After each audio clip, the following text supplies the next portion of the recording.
Hello, and welcome to another video.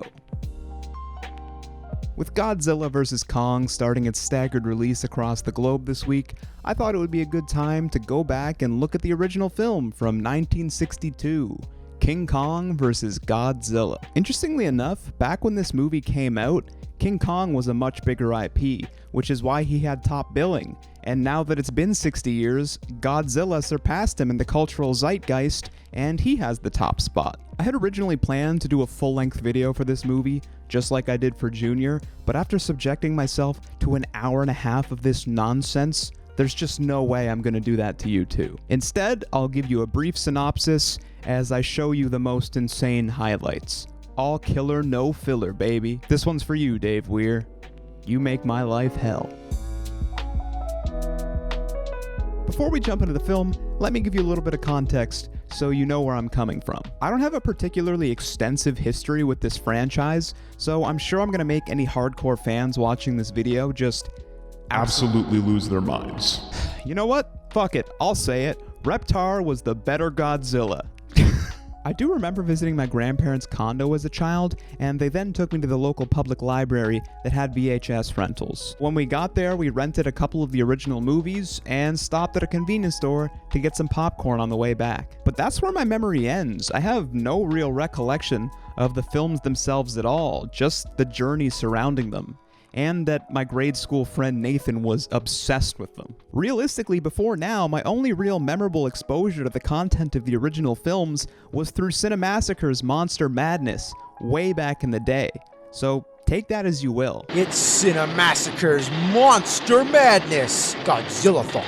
In fact, up until 2019, I hadn't memorably seen any Godzilla movies at all. I went on a trip to Tokyo with my girlfriend around the time Godzilla King of the Monsters came out, and we stayed in a hotel directly next to the world-famous Toho Cinemas in Shinjuku. You know, the Toho that has a giant Godzilla head mounted on top of the building. If that wasn't the perfect time and place to dive into this franchise, I don't know when would be. King of the Monsters didn't do that great critically, but fuck that. I had a good time, and I feel like most people who saw it did too. Although honestly, it was a little weird watching an originally Japanese franchise for the first time in Tokyo, in a theater full of Japanese people, and having it be in English. The plot of King Kong vs. Godzilla was a wild one to say the least. A pharmaceutical company is upset with the TV shows they sponsor for pulling in bad ratings. So what's their solution? Go to Faroe Island and kidnap a giant gorilla, you fucking idiot. What other choice do they have? No more. I'm sick of Godzilla. Send a wire. Immediately. Oh, yes. Right away, sir. I want my own monster. Find me a monster fast. That's exactly 10 words, sir. Oh, send it, send it. A wonderful stunt. Terrific.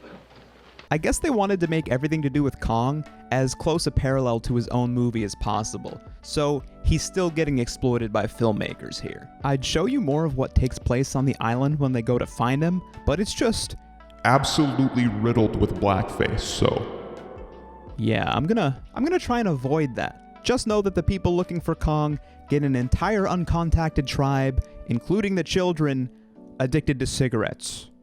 I guess to gain their trust. They satisfy? Oh, your mommy. You better not smoke it around home. Oh, and they also brutally murdered a giant lizard. It's only a lizard. Throw it down.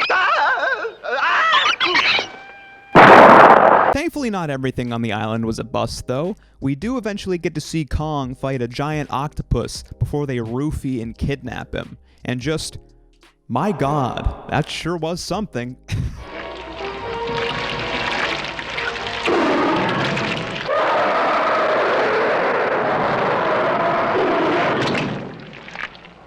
During their trip back to Japan with a giant passed-out monkey in the back, Godzilla washes up on the countryside and starts destroying everything, as he usually does. At the same time, the ship crew are given orders to take Kong back to Faroe Island because, Well, he's a giant raging monkey. I don't really know how they thought they were going to get him through customs.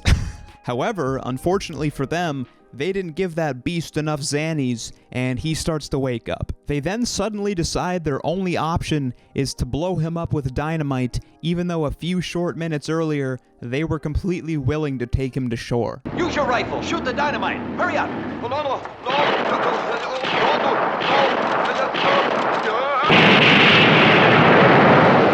What the hell, guys? Kong has been nothing but a bro. Thankfully, he escapes and swims to shore where he has his first meeting with Godzilla. And it's pretty anticlimactic.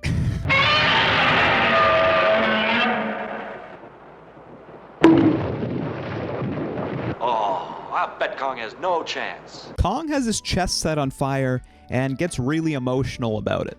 And then they just casually and awkwardly walk away from each other. What the frig?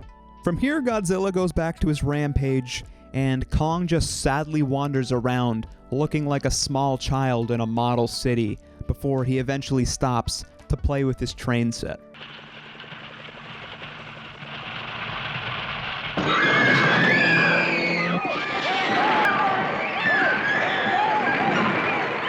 Kong then does exactly what he was taught by the humans earlier in the movie and kidnaps a woman.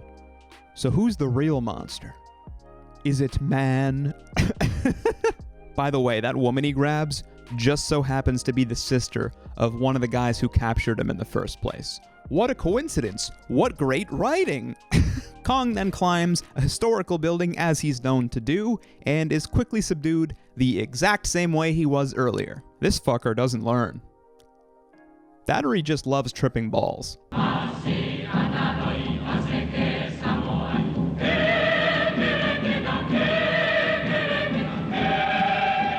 Now that they took care of Kong in record time, they still have the problem of Godzilla. And I mean, they could take Kong back to his home island and eliminate one of their problems, but why do that? They could just as easily tie a bunch of balloons to him and fly him into Mount Fuji like he's Shawn Michaels at WrestleMania and intercept Godzilla on his rampage. I'm sure a couple of 150-foot tall monsters fighting each other to the death can only lead to good things. It's really starting to feel like a toddler's making the story up as they go along, isn't it? I mean, come on. Giant balloons? General, an airlift with balloons. Vegeta, your wire will hold Kong, won't it? Sure. That brings us to the main event of the evening.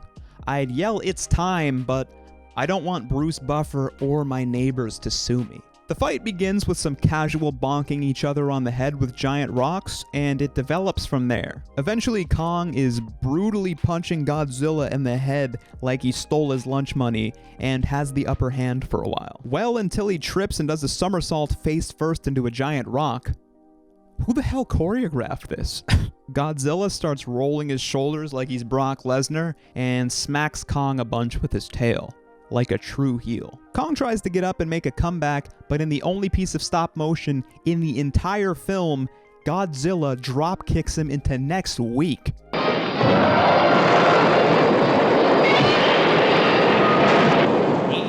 You'd think that piece of absolute brutality would be the end, but if you've ever paid attention to 2 seconds of wrestling, you never count out the babyface. Kong gets struck by lightning and then starts hulking up. Is it canon that lightning makes him stronger? And if so, fucking why? Whatever. Moving on, Kong finishes harnessing the power of Thomas Edison and uses his newfound ability to shove a tree down Godzilla's throat.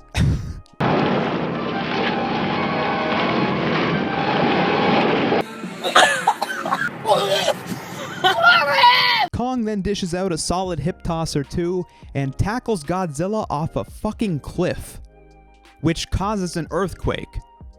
What's even happening at this point? Godzilla disappears into the water, presumably getting stuck in the Earth's crust, and Kong just decides to swim home. No one wins. What a load of shit. Kong is swimming safely out to sea. No Godzilla. That's it. That's the end of the movie. Again, I'm sorry to you hardcore Godzilla fans for doing that to you, but maybe someday I'll do a video on Godzilla's Revenge to make it up to you, because evidently that's just a much worse movie somehow.